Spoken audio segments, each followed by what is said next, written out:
Welcome to Design Diary, the podcast where you get to look inside my board game design notebook as well as what's going on inside my head. We look at a new word each day from the sense of mechanics, tone, theme, or inspiration for a full game. Today's word is Atone. To make amends, to provide or serve as reparation or compensation for something bad or unwelcome. To make reparation or supply satisfaction for. Expiate, used in the passive voice with for. Yeah, I basically turned that whole thing into just writing a wrong, and that's where I went with mine. All right. It's a little... Yeah, that's me too. Okay, cool.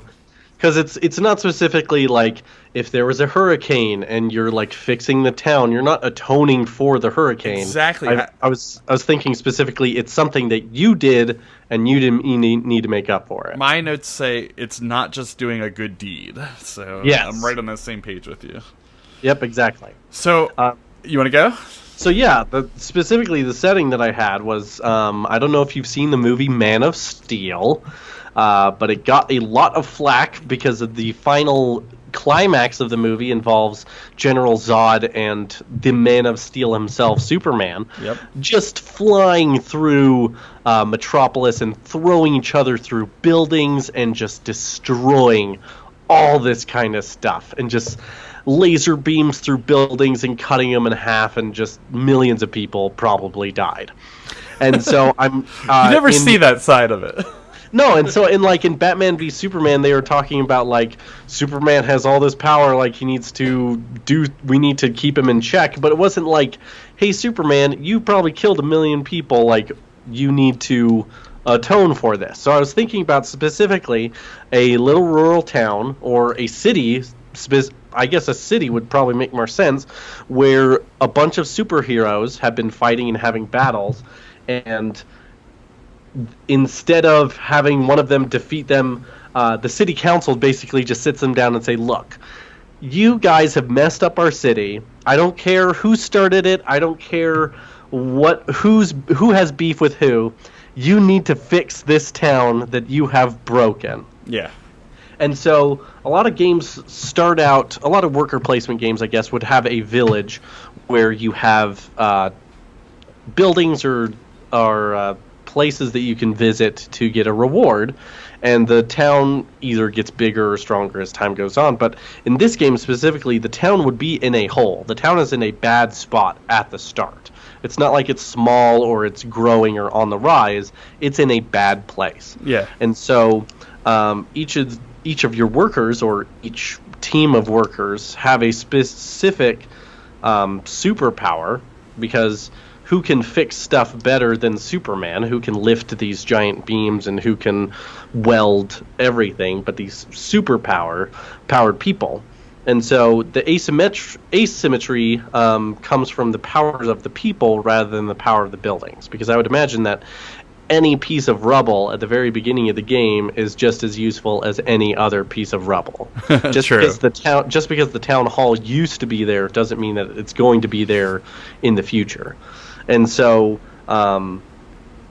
it's basically you want to get it back to normal rather than have it to be this elevated state. And so you want to have these, whoever can, I guess, fix the town first wins, rather than you're trying to accumulate money or power.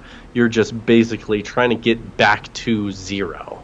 And I thought that'd be interesting to explore. That's really cool. So what do you got? So I have two ideas. One kind of went off a little bit and deviated a little, and then the other one, here we go, I'll just talk about it. Yeah. The first thing I thought was apologetic area control. And okay.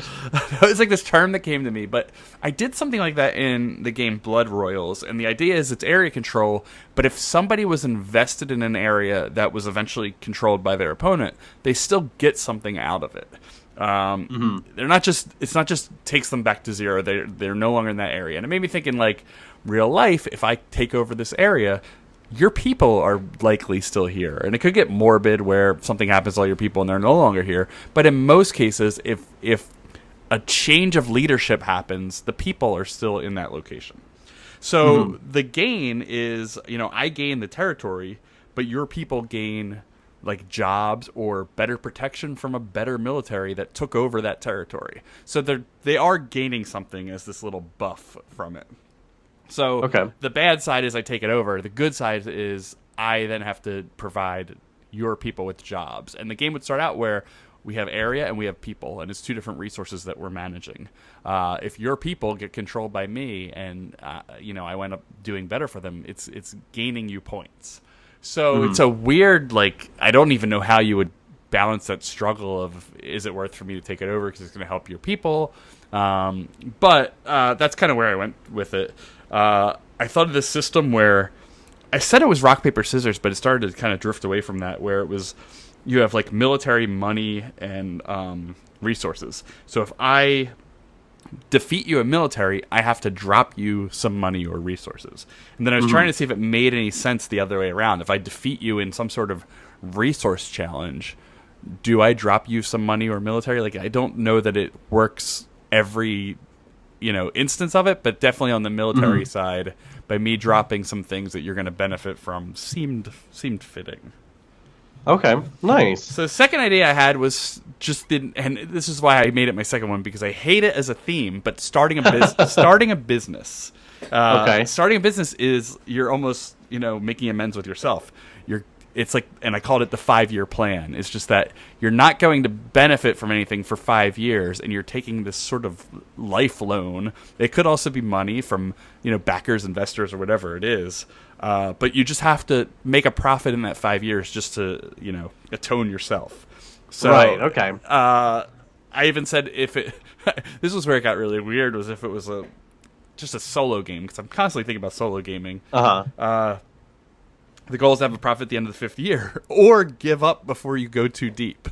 And I don't know how to make that a victory condition, giving up before you go too deep.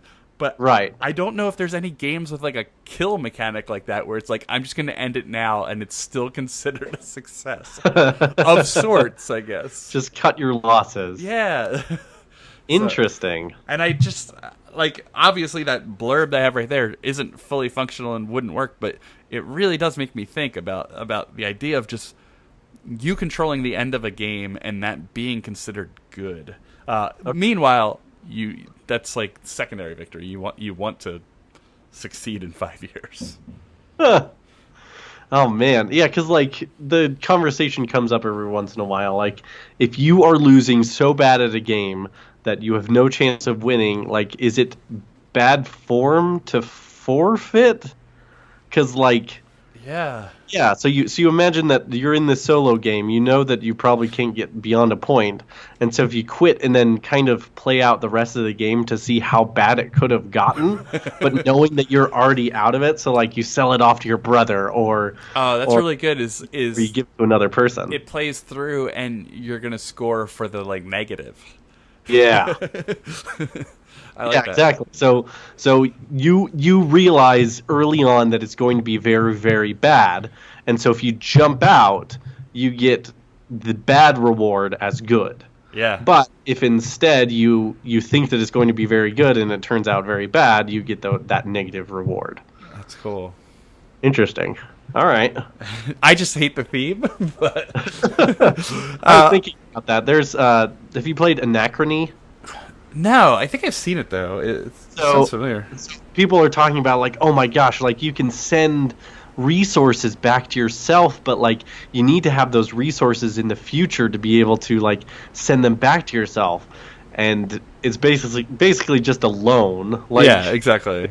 You get the resources now to pay them off later, but like just putting it in a different setting or a different, I guess, framing makes it a little bit more interesting than I have to pay you back at some point. Yeah, all right, let's start out by going to the bank and getting a loan.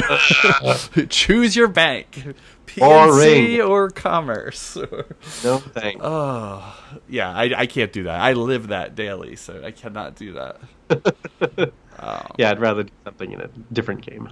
Yeah, and then I always go to it's a fantasy business, and you go to the fantasy bank, and I was just talking about that the other day, about how it's like if there's too many exceptions and too many buts, like you're going to a bank, it's a fantasy game, but you're going to a bank, but you're trying to make a loan, and the more of them from a theme side, the faster I tune out, as well as the majority of people. Yep. That's a good rule to think about. All right, that's Atone. Sounds good. We'll do it again next time. Talk to you later.